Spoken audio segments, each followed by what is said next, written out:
ऐसे में अगर ये कोई ये कहे कि किसी एक घटना की वजह से धनखड़ को सरकार से हटने के लिए कह दिया गया, तो इस बात पर यकीन करना मुश्किल है। फिर भी लोग ऐसी ऐसी थ्योरी चला रहे हैं जिन्हें सुनकर हंसी आ जाती है। जैसे ये बातें चल रही कि कल मोदी सरकार ने अपने सभी राज्यसभा सांसदों को बुलाकर उनसे खाली कागज पर साइन करवा लिया था।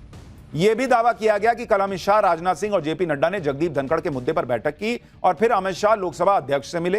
कांग्रेस सांसद मणिकम टैगोर ने दावा किया कि कल उन्हें संसद परिसर में यह सुनने को मिला कि बीजेपी सांसदों से इंपीचमेंट मोशन पर साइन कराया गया है। उसके बाद रात में जगदीप धनखड़ ने रिजाइन कर दिया। सवाल यह है कि इंपीचमेंट मोशन किसके लिए लाया जा रहा था। ऐसी थ्योरी चलने लगी कि यह साइन इसलिए कराए गए ताकि जगदीप धनखड़ अगर इस्तीफा नहीं देते हैं तो सरकार उनके खिलाफ महाभियोग लाकर उन्हें हटा देगी। लेकिन इस थ्योरी में आप खुद सोचिए, इतना सा भी अगर लॉजिक लगाइएगा तो आपको कोई दम नहीं दिखेगा, क्योंकि सरकार अपने ही बनाए हुए उपराष्ट्रपति को इतने अहम पद देने के बाद महाभियोग का प्रस्ताव लाके हटाएगी। आप सोचिए कितनी एम्बैरेसमेंट होगी किसी सरकार के लिए कि वो जिस उपराष्ट्रपति को उन्होंने बनाया उनको महाभियोग का प्रस्ताव लाके हटाएंगे। नरेंद्र मोदी सरकार अपने पैर पर कुल्हाड़ी मार लेगी, ऐसा हो सकता है।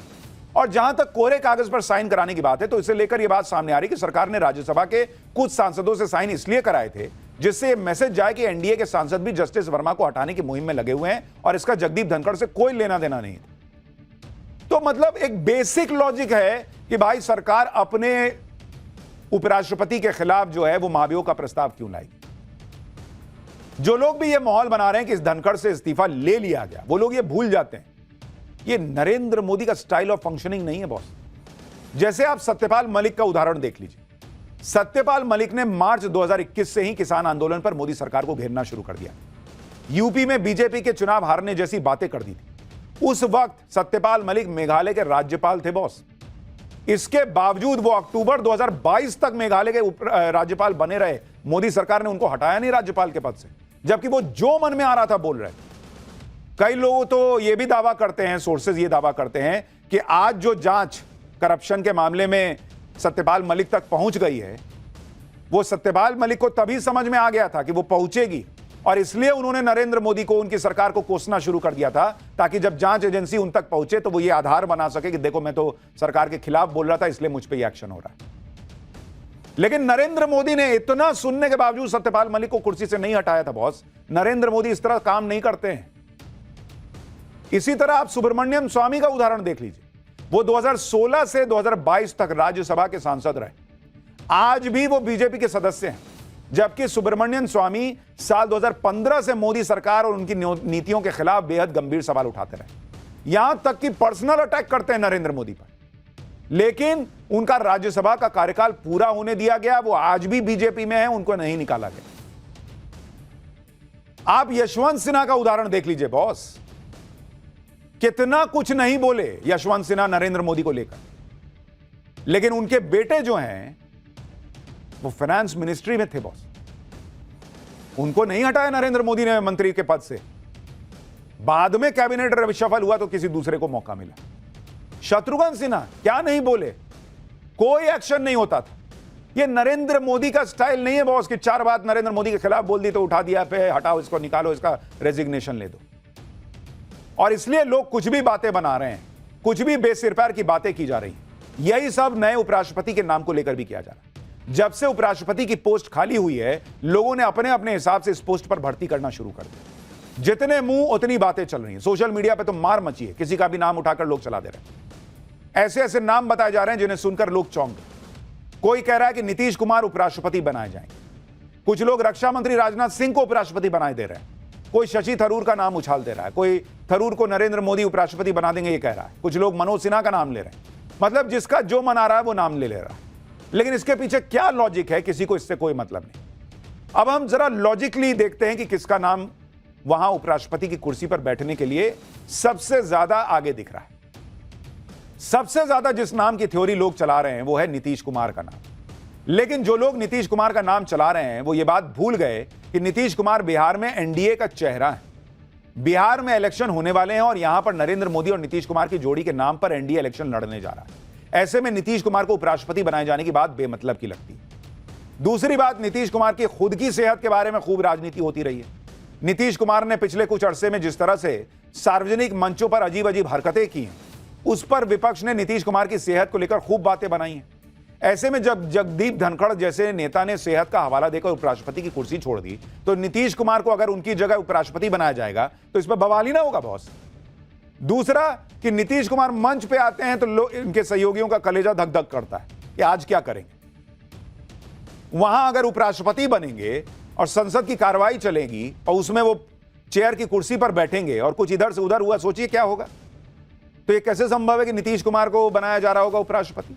और ऑलरेडी कहा जा रहा है कि भाई एकदम से इस्तीफा हुआ है, तो एकदम से इस्तीफा हुआ तो नीतीश कुमार से डील कब हो गई कि काम कीजिए, आप सीएम पद से हटिए, आपको उपराष्ट्रपति बना देते हैं। मतलब 4:30 बजे 6 बजे फोन गया होगा कि नीतीश जी आप उपराष्ट्रपति बनिएगा। हाँ सर, हम इसी का तो वेटे कर रहे हैं। ऐसा हो गया।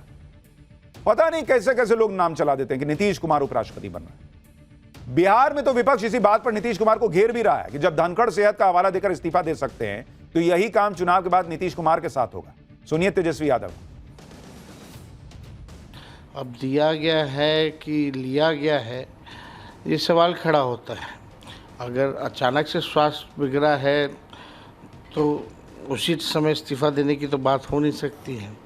और पहले भी आप देखिएगा कि अगर स्वास्थ्य ठीक नहीं था तो सत्र पहले चालू होने से पहले भी वो दे सकते थे इस्तीफा।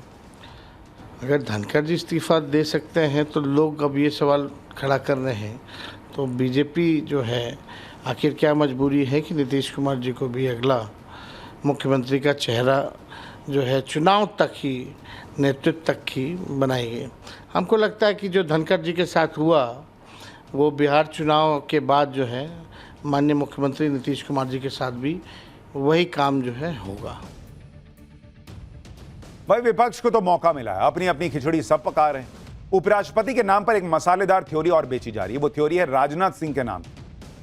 सोशल मीडिया पर कुछ लोग उपराष्ट्रपति पद के लिए राजनाथ सिंह के नाम को आगे बढ़ा रहे हैं, लेकिन इसमें भी कोई लॉजिक फिलहाल नहीं दिख रहा। राजनाथ सिंह सफल रक्षा मंत्री हैं। राजनाथ सिंह के रक्षा मंत्री रहते हुए पाकिस्तान के खिलाफ ऑपरेशन सिंदूर हुआ। ऐसे में पीएम मोदी राजनाथ सिंह को हटाकर उपराष्ट्रपति क्यों बनाएंगे भाई। इसके अलावा राजनाथ सिंह बीजेपी के वरिष्ठ नेता हैं, कई मौकों पर सरकार के लिए संकट मोचक की भूमिका निभा चुके हैं। तो इस बात में भी दम नहीं दिखता कि एक ऑलराउंडर नेता को पीएम मोदी कैबिनेट से हटाकर उपराष्ट्रपति बना देंगे। इसी तरह से कई लोग मनोज सिन्हा का नाम ले रहे हैं। मनोज सिन्हा जम्मू कश्मीर के एलजी हैं, वहां पर अपना काम कर रहे हैं। ऐसे में पीएम मोदी मनोज सिन्हा को दिल्ली क्यों लेकर आएंगे। मनोज सिन्हा के नाम पर विपक्ष बवाल भी काट रहा है, क्योंकि मनोज सिन्हा ने पहलगाम आतंकी हमले में सुरक्षा में चूक की बात मानी थी। बीजेपी ऐसे नेता को उपराष्ट्रपति क्यों बनाएगी जिससे विपक्ष को हंगामा और बवाल करने का और मौका मिले। इसलिए उनके नाम को लेकर भी लगता नहीं कि वो नाम होगा। कई लोग तो और ही गजब कर रहे हैं, शशि थरूर का नाम चला रहे हैं, क्योंकि शशि थरूर ही ऑपरेशन सिंदूर के बाद खूब चर्चा में रहे। पीएम मोदी की डिप्लोमेसी में शशि थरूर बहुत काम आए। थरूर ऑपरेशन सिंदूर पर लगातार सरकार का पक्ष ले रहे हैं, इसी वजह से कुछ लोग शशि थरूर का नाम ले रहे हैं। लेकिन यह बात भी समझनी होगी कि शशि थरूर फिलहाल कांग्रेस के सांसद हैं। दूसरी बात यह है कि शशि थरूर विदेश नीति के एक्सपर्ट हैं। संसद को मैनेज करना, राज्यसभा संभालना, यह सब हर कोई नहीं कर सकता। शशि थरूर की अपनी एक्सपर्टीज है, लेकिन सदन को मैनेज करने का अनुभव उनके पास नहीं है। और शशि थरूर की जो अपनी एक्सपर्टीज है विदेश नीति को लेकर, एक अच्छे वक्ता के तौर पर नरेंद्र मोदी उसको ना इस्तेमाल करेंगे बॉस, कि उनको उपराष्ट्रपति बना देंगे। आप खुद सोचिए, जो नरेंद्र मोदी अपनी टीम में एस जयशंकर को लेकर आए, एक डिप्लोमेट को लेकर आए ताकि एक अच्छा विदेश मंत्री मिल सके, वो इस बात पे फोकस करते हैं कि मेरी टीम में कितना काबिल आदमी है, किस तरह से जो है मैं उसका इस्तेमाल कहां कर सकता हूं। वो शशि थरूर को, उनके बोलने की क्षमता को, दुनिया में जाकर भारत का पक्ष रखने की क्षमता को इस्तेमाल नहीं करना चाहेंगे, क्योंकि बतौर उपराष्ट्रपति उनकी जिम्मेदारियां सीमित हो जाएंगी। लेकिन इन नेताओं के अलावा कुछ ऐसे भी नेता हैं जो उपराष्ट्रपति पद के सीरियस कंटेंडर माने जा रहे हैं, जैसे राज्यसभा के उपसभापति हरिवंश नारायण सिंह, जिन्होंने आज ही राष्ट्रपति द्रौपदी मुर्मू से मुलाकात भी की है। राष्ट्रपति से मुलाकात के बाद हरिवंश नारायण सिंह की मुलाकात के बाद चर्चाएं तेज हो गई। वो अगले उपराष्ट्रपति होंगे ऐसा कहा जाने लगा। हालांकि यह बात भी समझनी होगी कि राष्ट्रपति से मुलाकात एक शिष्टाचार भेंट थी। हरिवंश नारायण सिंह राज्यसभा के उपसभापति हैं और धनखड़ के इस्तीफे के बाद वो राज्यसभा चला रहे हैं, और जब तक नए उपराष्ट्रपति का चुनाव नहीं हो जाता तब तक हरिवंश जी कार्यवाहक के तौर पर बने रहें। यह भी हो सकता है कि जब चुनाव हो तो कोई नया नाम आ जाए, लेकिन हरिवंश जी का नाम एक बड़े कंटेंडर के तौर पर देखा जा रहा है, क्योंकि हरिवंश जी बिहार से भी आते हैं, जेडीयू से हैं। तो भाई एक अपने सहयोगी के नेता को आप उपराष्ट्रपति बना रहे हैं, यह भी मैसेज चला जाएगा। दूसरा, कास्ट इक्वेशन के हिसाब से भी वो ठीक बैठते हैं, और एक और बड़ी चीज कि उनकी एक्सेप्टेबिलिटी हर दल में, जैसे जगदीप धनखड़ को लेकर बवाल मचा रहता था, हरिवंश जी की सबसे दोस्ती है, वैसा वाला हिसाब है। तो इसलिए उनका नाम फ्रंट रनर के तौर पर देखा जा रहा है। लेकिन आपको यह भी बता देता हूं कि उपराष्ट्रपति का चुनाव होगा कैसे। उपराष्ट्रपति के चुनाव में लोकसभा और राज्यसभा के सदस्य हिस्सा लेते हैं। लोकसभा और राज्यसभा के सांसदों के वोटों से ही उपराष्ट्रपति का चुनाव होता है। तो जो प्रक्रिया है उपराष्ट्रपति के चुनाव को लेकर, वो भी आपको समझनी चाहिए, क्योंकि ये राष्ट्रपति के चुनाव से अलग होती है। तो जो उपराष्ट्रपति का चुनाव होता है वो कैसे होता है बॉस, अगर आप उसको देखेंगे, उसमें लोकसभा और राज्यसभा दोनों की सीटों को जोड़ा जाता है। तो लोकसभा में कितने सदस्य हैं? लोकसभा में 543, और अगर एक सीट खाली है तो अभी कितना हो गया मौजूदा? 542। ठीक है, ये लोकसभा का हो गया। राज्यसभा में कुल सीट कितनी है? राज्यसभा में 245 सीट होती है। मौजूदा में कितनी है? 5 वहां खाली है, तो 240 है। तो अगर आप इन दोनों को जोड़ दीजिएगा, 542 और 240 को, इन दोनों को अगर आप जोड़ देंगे तो 782 का आंकड़ा बनता है। इतने वोट है। तो इसलिए बहुमत का आंकड़ा कितना होगा, इसको आपको 2 से डिवाइड करना है, +1 करना है। तो यह आंकड़ा बैठेगा, जिसको भी उपराष्ट्रपति बनना है 391 वोट चाहिए होगा। 391 + 1 यानी कि 392। ठीक है, तो जिसको भी 392 वोट मिल जाएंगे वो उपराष्ट्रपति बन जाएगा। लेकिन इसमें एक कहानी और है। इसमें कहानी है कि इसमें वोट ऐसे नहीं पड़ता कि आपने किसी का एक नाम लिया और डाल दिया।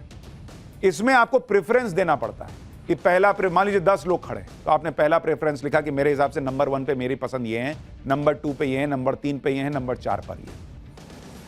तो अगर मान लीजिए किसी को भी ये 392 नहीं मिल रहा है, मान लीजिए 392 नहीं मिल रहा है, तो फिर क्या होगा कि जो सबसे कम वाला होगा उसके हटा दिया जाएगा नाम, और उसमें जो नंबर 2, नंबर 3, नंबर 4 पे होंगे वो नंबर जोड़ दिया जाएगा सबके नाम के आगे। लास्ट में जिसको 392 मिल गया वो उपराष्ट्रपति बन जाएगा। अब ऐसे में एनडीए के पास नंबर गेम क्या है बॉस, आपको यह भी बताता हूं। क्या उनके पास नंबर है अपना उपराष्ट्रपति बनाने का?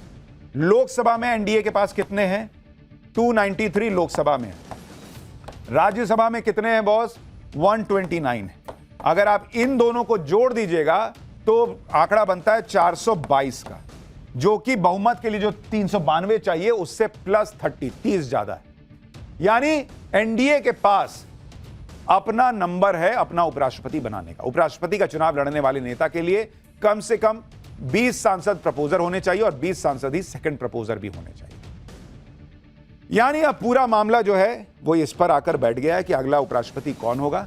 देखिए कौन होगा, लेकिन जितनी कहानियां चल रही थी उसके बारे में आपको मैंने बता दिया कि भाई ये सब चल रहा है और ये हुआ है। फिलहाल पाठशाला में अगली क्लास 31 महीने बाद बृजभूषण शरण सिंह से